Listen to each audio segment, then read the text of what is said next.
Welcome yet another edition of Jabalani Football Network. We are the African perspective. We're talking about the FIFA World Cup, the FIFA World Club Cup football, and we're gonna be talking about the African clubs. I mean, it's a new thing, right? It's a new thing, so we FIFA are Club still World Cup. we are still getting used to it. So, how are you doing today, Mr. Awa? No, I'm doing good, thanks, brother. And you? Oh, I'm great. I'm great. Couldn't Yes, ask for any better. it's right here. It's right here. It's 3 hours to kick off. Yeah. So there's been some news like surrounding this FIFA World Club competition in the United States. The first game is gonna take place in Miami. There have been some news, but before we actually get into this competition, it's but fair that we actually get some background how this started, what actually pushed FIFA to go ahead to start to expand or not to start to expand, you know, their club competitions. So could you give us some context? Well, I think it's all about the money, isn't it? And dominating the space, the football economic space. Um, you would remember not long ago, there was the talk of the European Super League um, by the so-called big clubs in Europe. I think that would have alerted FIFA to something, because there was obviously FIFA had the Club World Cup competition, but that was for the champions of the various continental trophies. With the failure of the European Super League, I think FIFA saw that there was a gap in the market, and they took up on this chance and launched the FIFA Club World Cup competition. So I think that's one of the reasons for this. Apart from that, I do not see any other reason because FIFA just saw that gap there and the opportunity to expand the FIFA club competition, which was previously 6 or 8 teams, um, and now we've got 32 teams. So we've got the FIFA national national teams World Cup competition, and then we've got the FIFA Club World Cup competition. So they've Exactly. covered both perspectives now. Just like we have in Africa, we have that in Europe, we have that in Asia, we have that in North America. Now FIFA has its own as well. Exactly. And talking about reactions, we also saw how UEFA reacted to that Super League failure by having a different format for the Champions League and also increasing money. When it talks about talking about rewards, and we are also seeing in this FIFA World Club how it's gonna benefit specifically African teams. The African teams we're gonna talk about them. One of them is actually Ahly, actually starting today against Miami. But before we dive into that, I will talk about what has affected like ticket sales because they are going to play in a stadium that actually carries a little bit below 50,000 spectators, or let's say a little bit above 50,000 spectators. However, as of yesterday, there were only 20 something thousand tickets sold, you know, and FIFA, in fact, Infantino, Gianni Infantino and FIFA decided to like slice the prices. I've read in different reports they're coming up with some numbers. I don't know. I've not found like the right number yet that I can talk about. However, he says that this will push more fans in order to buy tickets so that the opening ceremony could be a success. I mean, what's your take on Well, this? I think matches, competition matches, especially the opening games, the tickets are always more expensive. You got the first game and the last game, which are the finals. The tickets are always expensive. And I think FIFA was also trying to play the Messi card here because they're playing in Miami with Inter Miami. And they thought that they would use that as an opportunity to raise the ticket prices, but that has backfired on FIFA. So it's only reasonable that they slash the prices, the ticket prices, Well, good for those who are attending. For those of us who are watching from another continent, that doesn't Yes. bother us. That doesn't bother us. Yes, actually, and I will be watching as well. But I want to put talk about some other issues because a lot of people thinking that the immigration, there have been like riots in America because of immigration, the stance that the government has taken towards illegal immigrants, and many people are thinking that that's also affecting the sales because when you look at Miami, the dynamics of the of a city like Miami is more like it's an immigrant, it's a boiling point. It's an immigrant city, so they think that that has also affected. I don't think, personally, I don't think that has directly affected lack of the low ticket sales because I think there are different dynamics. Like remember last weekend we spoke about Ahly and other African teams. They not being that popular and they not having lots of fans that can travel to these games. That's the reason why they are receiving maybe the least amount of money participation, which is 9 million for them and also Asian teams. So that has also affected, low attendance in my honest opinion. But let's go ahead and dive now into these African teams. But Where do you understand? I think just before we go on that, just be mindful. Let's wait and see when the game starts. You might be surprised to see that Alaka, you might have more fans. Just don't rush on saying that it's because of Oh, Ali or whatever. You never know. You might the game might start and you might see that Al Ahly got the majority of the fans. So I think it could be, like you said, the demographics of Miami means that there are a lot of people from Latin America, but these are primarily football lovers. So I would expect them to turn up to watch football games regardless of who's playing. But yeah, as you say, that could be a factor. The fact that it's Al Ahly playing against Inter Miami, the supposedly underdogs of the group. okay. So let's go ahead and talk about now that we've been mentioning Al Ahly. Let's start with Al Ahly. They're in a group of with Inter Miami, Palmeiras, and FC Porto. So today they actually starting with Inter Miami. When you look at this team, Al Ahly, what do you have to say about Al Ahly and some of the key players that will be taking part in this tournament?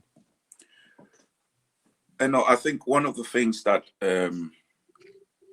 from listening to other podcasts and newspaper outlets and watching analysis on TV, and speaking to friends, one of the things that people have spoken about, the importance of this tournament or the impact of this tournament on African teams is going to be the impact this would have in terms of exposure.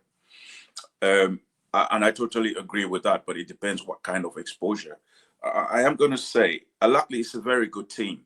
Um, whilst this is a club competition, it will give Al Ahly and the Egyptian national team a sense of where they are so far in terms of their development coming from the last AFCON. Because Al Ahly has 6 starters for the Egyptian national side. In the Al Ahly team, 6 of them start for the Egyptian national team. So that is significant. So if Al Ahly can perform well in this tournament, it gives the Egyptian national side or the Egyptian national team manager an idea of how Egypt can perform on the international stage going forward. You know, so Al Ahly have just signed Trezeguet, Mahmoud Hassan, aka Trezeguet, from I think he was in Qatar. So he's returned to Egypt specifically. He's been signed within this FIFA Club World Cup transfer window. So to boost the team, they've got players like the goalkeeper Shenawi, Egyptian Premier League top striker Abu Ali, and their playmaker Imam Ashu. That's a very good player. These are all national team players, so I think they're going to have a significant role to play for Al Ahly in this tournament.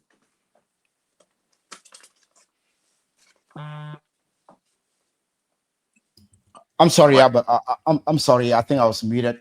In other words, there is actually a very good reason for us to watch this game and pay attention to these players that you just mentioned, because come AFCON 2025 in Morocco, these players will actually also be playing for Egypt. Now, talking about Yeah, exposure, this is some good exposure. Not only that, because you just talked about some players that they signed, during this transfer window. I mean, early on, there yeah, is that money. There's that 9 million, US dollars coming of participation money, and mm, if they win more games, it means more money actually to them. So that speaks, to these four teams that will be going for this tournament, the gap, the financial, gain, and the gap they're gonna have from other African teams. So that exposure, as you rightfully said, is gonna be huge yeah, for these African teams. yeah. But the type of exposure is different. So for me, when it comes to Alakli, the exposure for me is in terms of gaining an insight or an overall assessment of Egyptian football, and most importantly, the Egyptian national team. Like I said, this is very key because they are topping their World Cup group and they are playing top teams. Some of these teams are stronger than international sides. So it will give them a real idea because, like I said, all the Egyptian national team does is add 5 players to the 6 players of Al Ahly, and that's their national side. And those other players are professional players from Europe. So this is the core of the Egyptian team right here playing today, the Egyptian national team playing today. And for me, that's the exposure for Al Ahly. The other exposure that most people have spoken about is the exposure of players for transfer. For Egyptian players, that doesn't really work. Egyptian players they don't like going abroad. They prefer to play in Egypt. And usually when Egyptian players go abroad, it's the very young ones. And most of Al Ahly players are already above 25 and 23. So they are not young anymore. They are not really young. They are at the peak of their careers. So I don't see any Al Ahly player playing because they want a move. No, no. I think they're going to perform, get results, and that's what's important for them. Good point right there. Let's move on to another team, Esperance Tunis. You know, four-time, CAF Champions League titles. This is another powerful team again coming up from North Africa. Well, I mean, it seems as if it's just the North African teams with one South African team in Mamelodi Sundowns. I mean, what could you say about Esperance of Tunis? Well, Esperance de Tunis is all of us from Africa, we know about Esperance de Tunis. It's a very strong side. Again, Esperance de Tunis is that team, one of those teams that fuels the national side of Tunisia, but not recently because Tunisian players like going abroad. This is one of the teams that I think players will be playing for exposure.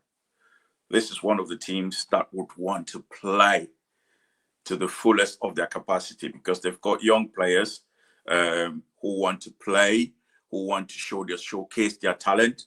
Um, their key players are Youssef Belaili, that they have just signed again in preparation for this tournament, and Brazilian Jan Sase, who they signed from Wellington Phoenix.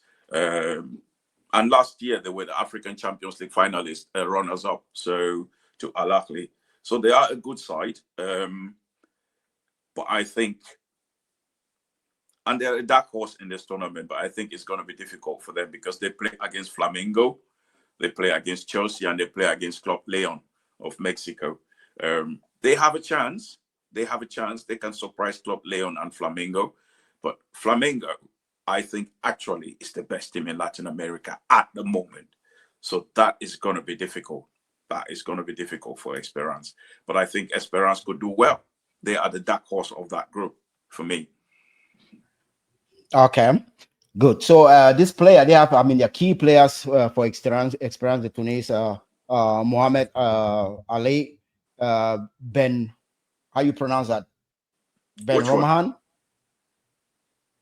I Well, mean, some of, I've got the Yeah, I key mean, player. The key player that I have is Jan Sas, the Brazilian.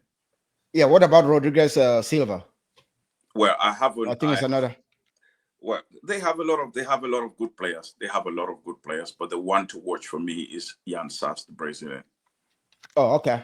I'll keep an eye. Yeah, I'll keep an eye on. and obviously Yusuf Belaili, who was an Algerian or is an Algerian international, and yes, has done a lot of damage on the continent in terms of the Algerian national side. So he is a top player, but he's just only signed for Esperance of Tunis in preparation for this tournament. So hopefully, he's going to be a key player for them going forward. Yes, because he is an experienced player. He's played in Europe. Uh, Experienced international, so he will bring a lot to bear on this tournament. Okay, that's a good one. So let's talk about. Did we just speak about Ahly? Of course, we did speak a lot about Yes, Ahly. yes, we So have let's mentioned talk about. Al. Yeah, we have another North American team, but this time around it's Wydad. You know, Wydad of Morocco, Yeah, and they will be in the group where you have Juventus, Al Ain, and Manchester City. yeah. Okay, and Wydad have been CAF champions. Is that third time, right? They were currently the holders before the pyramids. They were previously holders Hmm. before pyramids actually took over. And they have they have a Tunisian coach. They have a Yeah, Tunisian coach. Yep. yeah, So, yeah. And yep. I think prior to the Tunisian coach, they had the Moroccan, sorry, the South African, Rulali Mokwena was their manager. And there were a lot of issues with Mokwena. And, you had the manager. I think with that has had a very difficult season. Mokwena spoke about, because I watched the Botola Pro League a lot, and Mokwena and I follow it very well. Um, Hmm. Mokwena was sponsoring the team at some point in terms of signing players, paying some of the players, and paying some of the staff.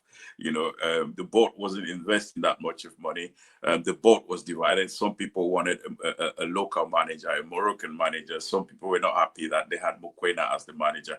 But well, eventually they had a managerial change.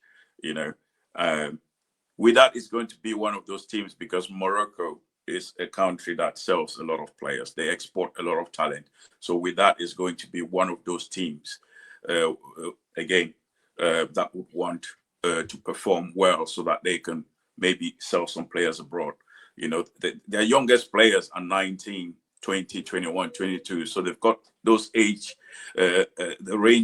age range of players, that are most likely going to be scouted. Once players start reaching 25, 26, most teams do not want to scout such players because they're already considered to be at their peak and there's very little room for development. But when you have a 19-year-old, a 20-year-old, and a 21-year-old starting for Wydad Casablanca, that does mean you got to watch them because they will be very good players. Wydad is, I would say, is the weakest team from the continent coming into this competition. Wydad has struggled in the Botola Pro League this season. I think at one point they were mid-table, but they did have a late push and they ended up finishing third. So not the very best of season for Wydad Casablanca. So hopefully this tournament would help them generate funds to sign players and boost their chances of vying for the title of Botola Premier League next season. Yeah, and this could actually talk to the type of structure that they do have. If they like selling players, then it means there's a period where you have all your good players, all your best players leaving, and then you have to bring in new players. And also given the way Morocco, like in recent years, they have invested a lot of money, in their grassroots football, in the academies, and they have, as we spoke earlier, that Claire Fontaine type of model of football academy actually in Morocco right now. So there's a lot of young talents actually coming out of Morocco, and although, as you said, most of these local players they actually don't play in the national team because Morocco, as we know, they have a lot of foreign-based players playing for their Morocco national team. So the success of Wydad will not naturally be like feeding players into the national team. Yeah. but just like selling players, to European teams to actually attain their goal, as a selling club. Okay, Yes. so Yeah. Making profit from player sales, indeed. exactly. So let's move on to the only North American team, Mamelodi Sundowns. Mamelodi Sundowns, I think we spoke about them last time. They are one-time CAF Champions League. They owned by the son of Motsepe. Although when I say that, you will, you No, will say they are owned by Motsepe. Motsepe is the owner of Mamelodi Sundowns. Yes. So some of the key players: Temba Zwane, Teboho Makwena, Peter Shulile. So, what do you actually think about the prospect of Mamelodi Sundowns? How do you think they're gonna fare in this tournament? I think Mamelodi also have a chance. Fluminense is led by former PSG, Milan PSG, and Chelsea defender. What's his name again? Oh, I've lost his name. The former Brazilian captain, who was center defender. Anyway, Fluminense is not a very strong team. It's a good team, but it's not. Thiago Silva, I was going to say. So Fluminense is led by Thiago Silva. So Thiago Silva is not the same person, the same player that he used to be, but he's still good, but he's not the same player that he was. Um, and Mamelodi Sundowns, again, this is one of those teams um, in which the players are not going to be playing to be seen, because it's very difficult to sign players from the South African League to Europe, because these players are very expensive. You've got players playing in South Africa earning up to £20,000 a month. So Europe is of no interest to them, and former Sundowns legend Roger Fuenba does actually think that Mamelodi Sundowns would make it to the knockout stages. And I think they could. They could, because they're playing against Ulsan Hyundai of South Korea, Borussia Mm-hmm. Dortmund, and Fluminense. So what would be most important here? I think goals will be most important in this group, because who performs better against Borussia Dortmund could be the team that progresses to the second round along with Borussia Dortmund. But you never know in football, So they do have a chance, Mamelodi Sundowns. They do have a chance of making it through. South And Africa, South Africa would have to watch this closely as well. They are topping their World Cup qualifying group, and they've got 7 players. Mamelodi Sundowns have got 7 players that form part of the Bafana team. So this again, like Ahly, is the bulk of the Bafana squad. Yes, only 4 or 5 of them start at any one time, but they got 7 players from the national side in this team. So it's very important that their performances would somehow kind of fit through to the national team. That exposure, that experience of playing at the world stage would be very important for South Africa in this tournament. yeah, interesting. And they have a Portuguese coach, 53-year-old Miguel Cardoso. So, I Yeah, mean, that speaks to the type of football they actually play, which is a possession type of football. But don't you think that African teams that go out to these international tournaments and try to play that possession type of football, which is, I think, it's just like Morocco, right? Morocco is used to be, it's a possession type of football team when they come to Africa. However, their greatest success is like defensive type of football when they go internationally. Don't you think that that will affect Mamelodi Sundown if they're going to play some possession type of football against European and South American teams, as opposed to being rigid defensively and playing on the counter attack? I mean, what do you think about that? I think they would have to. Most of the African teams will have to adapt their tactics in this tournament. You cannot go and play with European teams and Latin American teams in the same way as you play on the continent. When you're playing on the African continent, obviously you would have as you progress through the competitions, you would play against teams that are weaker than your side. So, but in this competition, you're struggling to see any side that is not better than you. So you have to adapt your tactics. There is no way any of these African teams are going to play in exactly the same way. I think Al Ahly might not change their playing style, like I said, because almost every player of Al Ahly is an international. So I don't think, and the same goes for Mamelodi Sundowns. They might surprise us and just play exactly the same. If you watch like you said, you watched the highlights of the CAF Champions League finals. Mamelodi Sundowns play possession football and they attack pyramids, but that's because pyramids are a deep line team. They do not go all out and attack you or press you. So it will be interesting to see. And I think the Al Ahly game against Inter Miami would kind of give us a clue as to how the African teams are going to approach this tournament, because Inter Miami is one of the underdogs in this tournament, despite having arguably one of the world's best players. I do think how Al Ahly approaches that game would give us a clue as to how most of these African teams are going to play. So that will be a keen watch for me later on tonight, this morning. Yeah. Yeah. Okay. Sorry about that. I think I have some video. My video feed it's not actually coming in. But Oh, I hope, I didn't yeah, realize that. you didn't realize that. Yeah. You're So there. I had to just, yeah. I had to play with. I think it's some cabling just going on and off. Yeah. So what you have actually just said, for you, Wydad is the weakest of four African teams going into this one. So you think Mamelodi, Sundowns, and what other teams do you think Al Ahly can progress onto the I think knockout stages? Al Ahly, Mamelodi Sundowns, and Esperance do stand a chance. Unlucky for Wydad. Come on, Wydad's got Juve and Man City. That is going to be very difficult. Bad luck, tough one.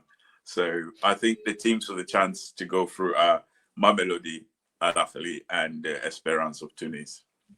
So it's more of, when you talk about without not having a chance going through, it's more of like the group that they are in, the opponents that they're gonna face, right? Yes, they've got a very tough group. I think any of the African teams will struggle in that group. Okay. Yeah. So what about the whole tournament at large? So do you think that, because the football culture in my opinion, the football culture is actually changing right now, right? Because it's something that we'll have to get used to. I mean, the FIFA Club World Cup is something we have to get used to moving forward, and it's something that's gonna also start affecting, various awards like the Ballon d'Or and many others. I mean, what's your take on that? Do we Well, have to start adapting? Yes, go ahead. in terms of football culture, I think you would find that this tournament will give us a lot of variety in terms of football, because these teams are going to play their style of football from their countries and from their continent. So, for example, most of the players playing for Flamengo and Fluminense are Latin American based players. Yes, you've got a few players that have played in Europe and who have gone back, but they're going to play the Latin American style of football. And that's the same for the countries, the Maghreb teams, and the same for Mamelodi Sundowns. They're going to play that kind of football, as opposed to the national sides that we see today, that are mostly Europe-based players and have been coached to play in a European way.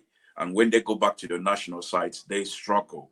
They try and replicate the same kind of playing styles from their football clubs, and because they also have expatriates as their managers, so they tend to play a European style of football. And a clear example would be the Cameroonian national team or the Nigerian national team. These teams do not play like they used to play.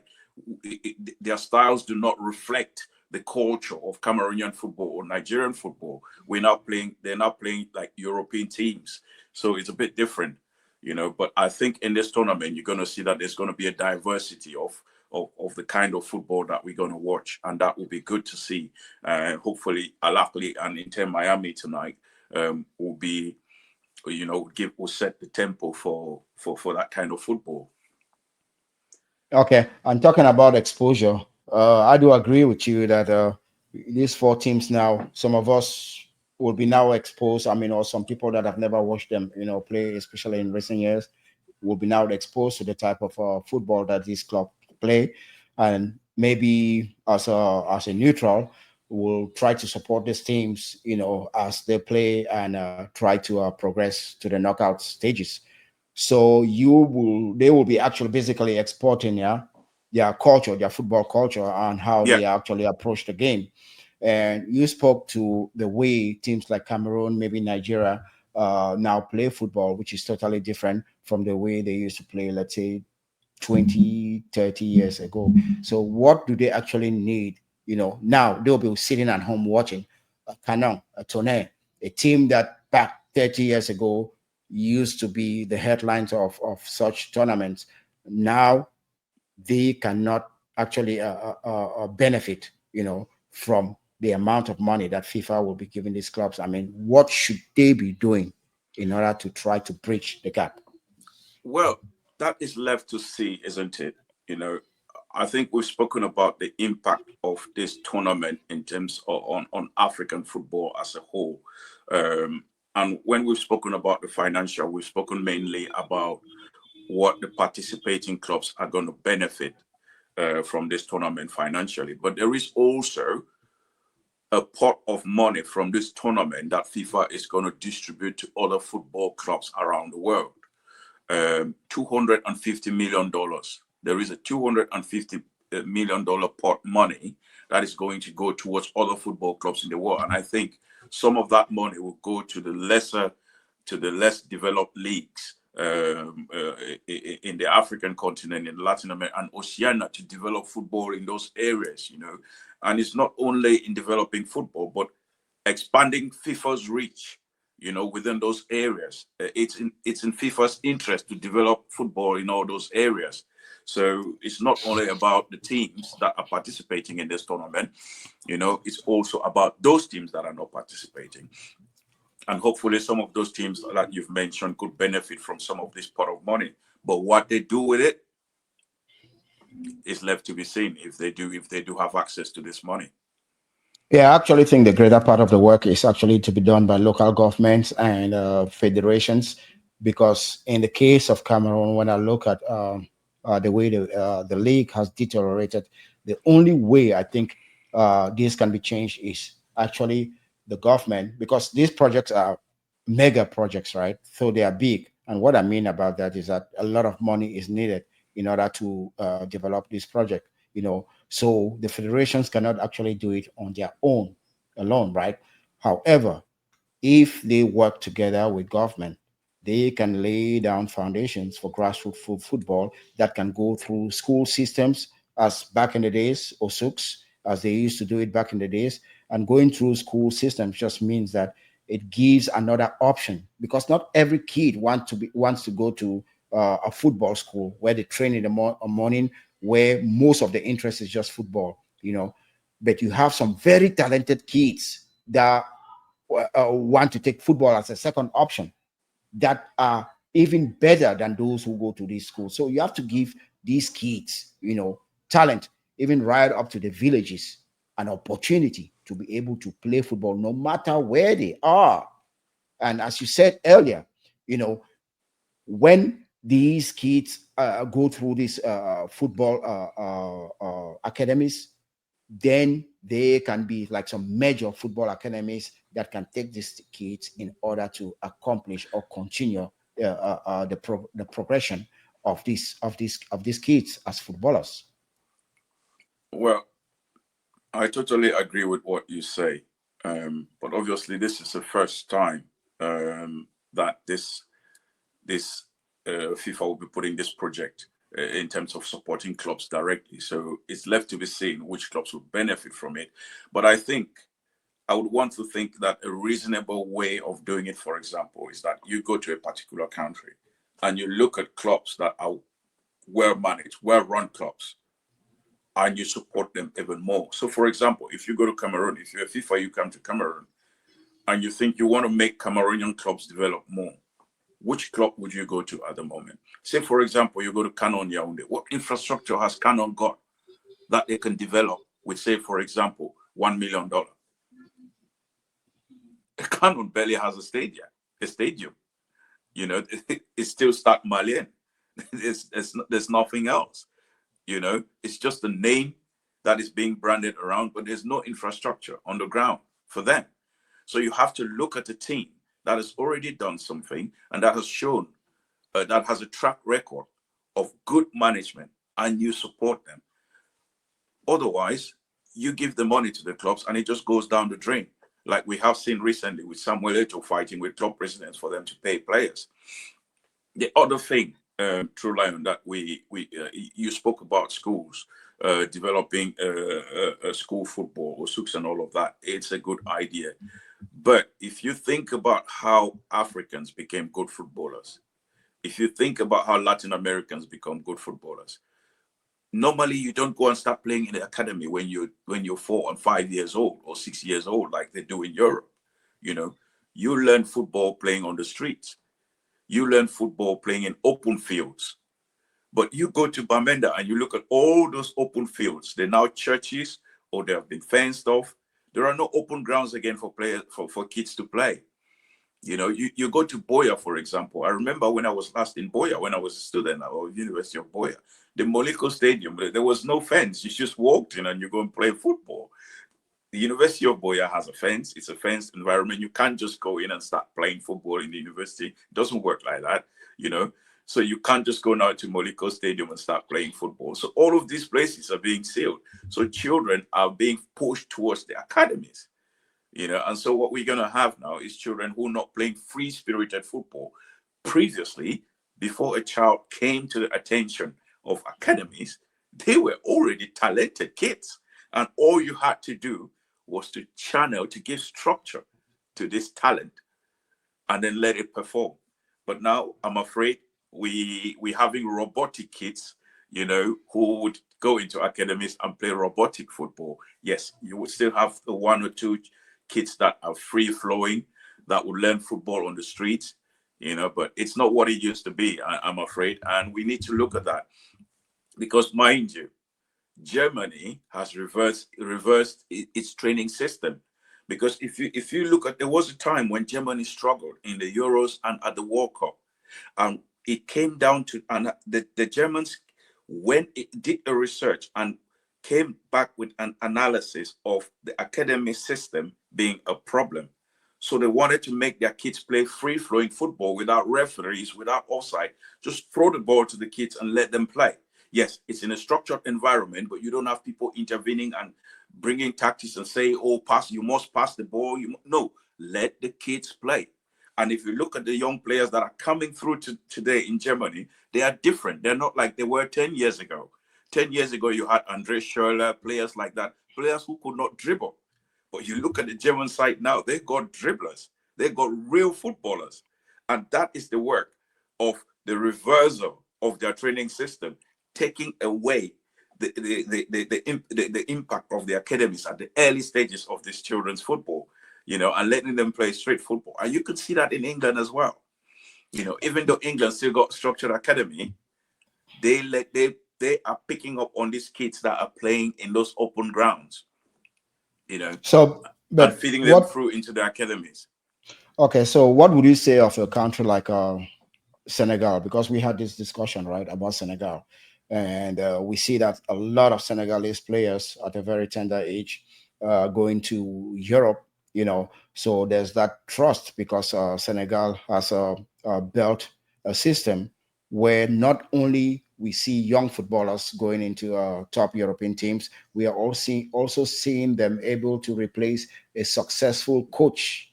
Okay, like Cisse with Mm-hmm. another coach. So Senegal Mm-hmm. is actually doing something right there. Although we are not seeing that success at their at league level as well. So what is Senegal doing that countries like Cameroon can actually copy? Well, if you look at Senegal, I always say that if you look at the wider country, how the country is managed, how the country is run, the economy of the country, if you look at Senegal, the level of development and everything, you could see that it will affect all the other sectors of the economy and all the other aspects of life, including football, all the other aspects of life of the country, including football, you know. And that's the same, like I said a few weeks ago with Tanzania, that's the same with all the other countries, South Africa, Egypt, Morocco, Tunisia, it's the same. How these countries are managed structurally, you have to look at one sector of the country. If you take football in Cameroon, you see the disorder that is in football. That reflects the disorder of the whole country.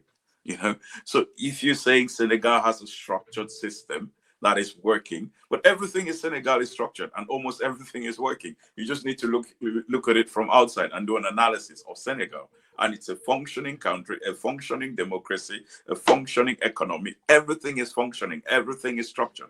And they believe in their people. They believe in their people. They are working with their people. Cameroon, I believe we have the software. We have intelligent coaches. We have intelligent managers. What we lack in Cameroon is the hardware, the infrastructure.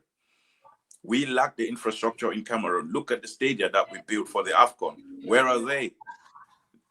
Yeah, but Mismanaged, that's poorly yeah, managed, but that's the argument I have been having for a long time. I told people we did not need, especially when you look at Japoma and Olembe, we did not need such big stages. What we needed is good pitches all around Cameroon where teams can actually have access. What we needed is good infrastructure all around Cameroon where kids can play football on a day-to-day basis. However, they went ahead and built stadia when teams cannot even pay players. I mean, who's going to occupy these stages? Who's going to play on this stage? And how will they make money? The money that they borrowed, in order to build I think, this infrastructures. True Lion, this is something we're going to come to again later on. Look, sports is a community building tool. You cannot want to build a stadium and you build a stadium away from the community and you're expecting spectators. Somebody would arrive to watch a game and have to trek 1 mile to get to the stadium from where the taxi drops them off. What kind of stadium is that? Your stadium needs to connect the community and it's the people and the stadium. You come to Europe, you go to Morocco, you go to all these other places.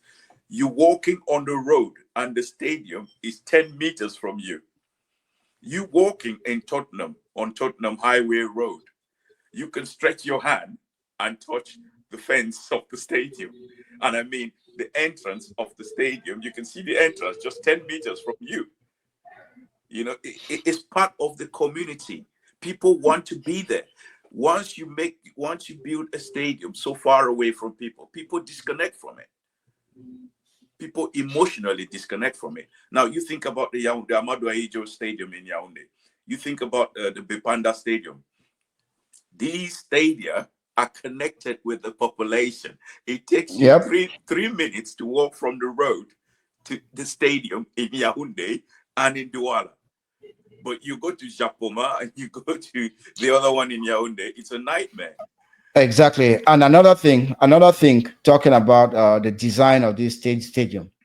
When you look at the same stadium that was built in Tanzania, in Senegal, and you look at the one in Japoma, to be specific, you see the distance between the pitch and the fans. It's also disconnected. Why do they keep building this stadium with Olympic tracks Because they separating call it the? because they call it omnisport, multiple But, sports stadia.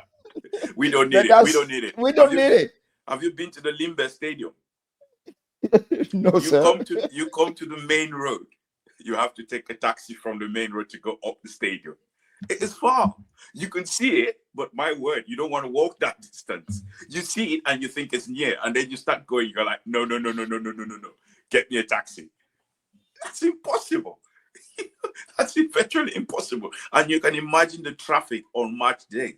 Now, a stadium like the Limbe Stadium should have at least 4 roads coming into it from all directions.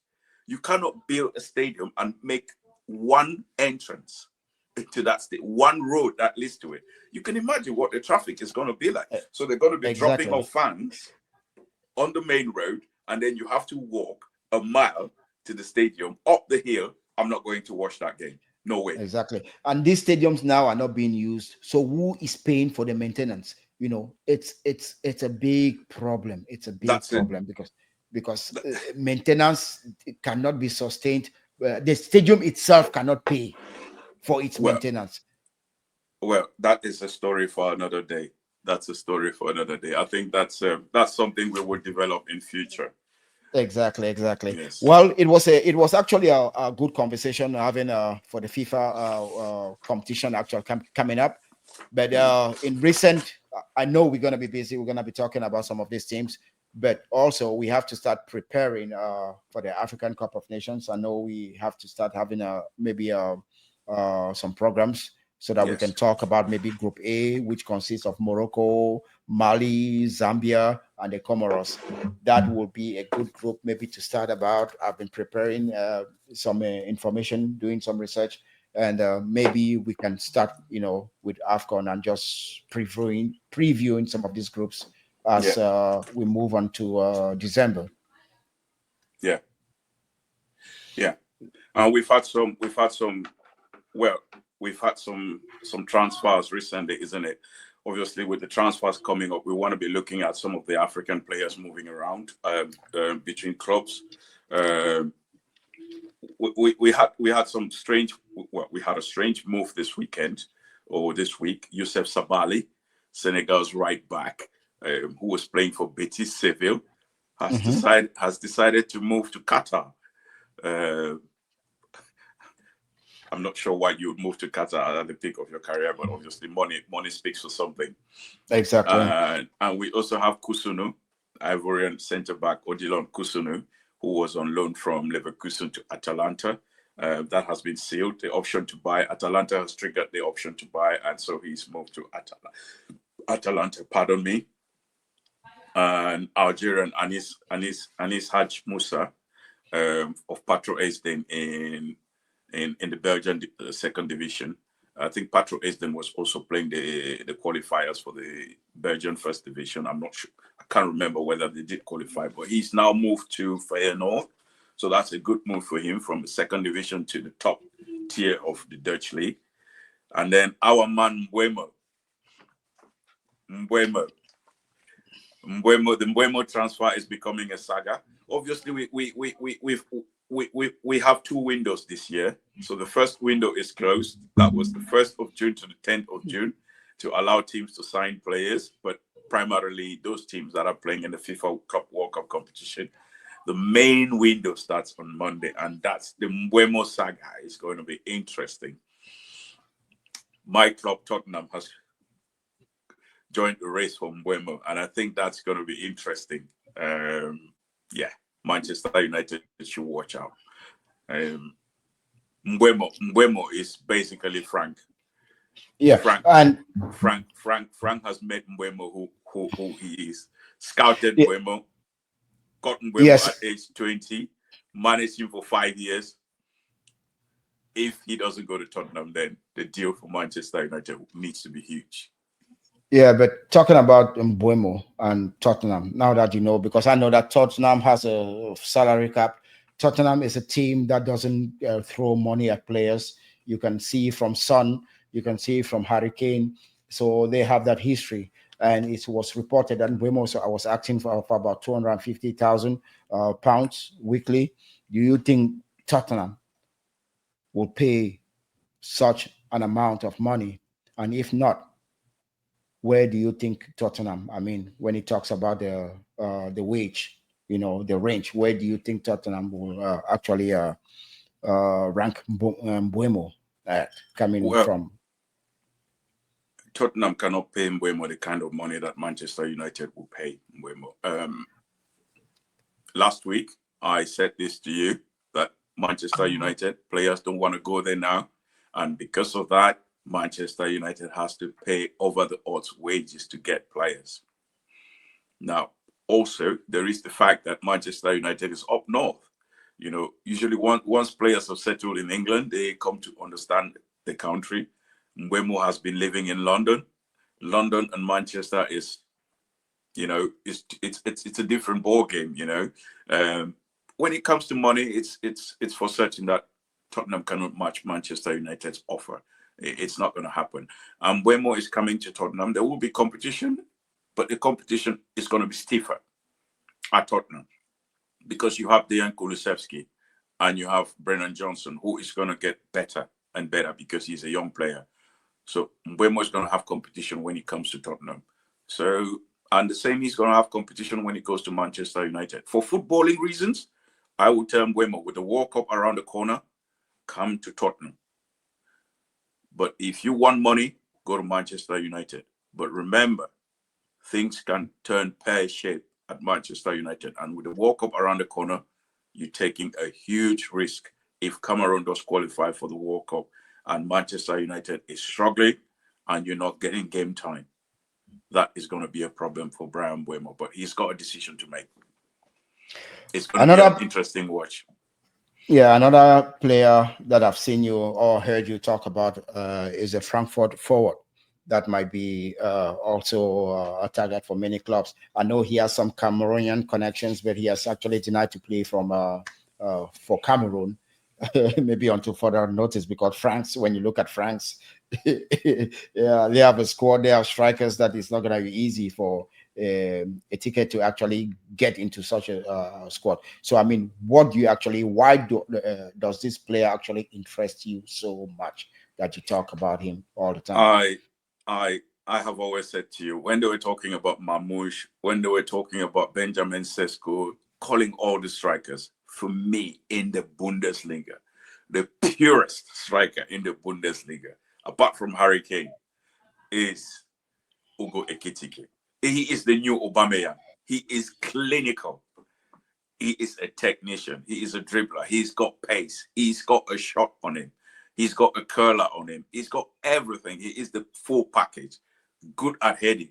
Can run behind. Can come short. Can do everything. Yes, Mamouche was scoring a lot of goals playing off him. But I tell you what, I love Ugo Ekitike. And I think any club that signs him would benefit from him, from his services. Well, he wants to go to Man, or he might end up at Man United. He needs to be careful. He needs to be careful.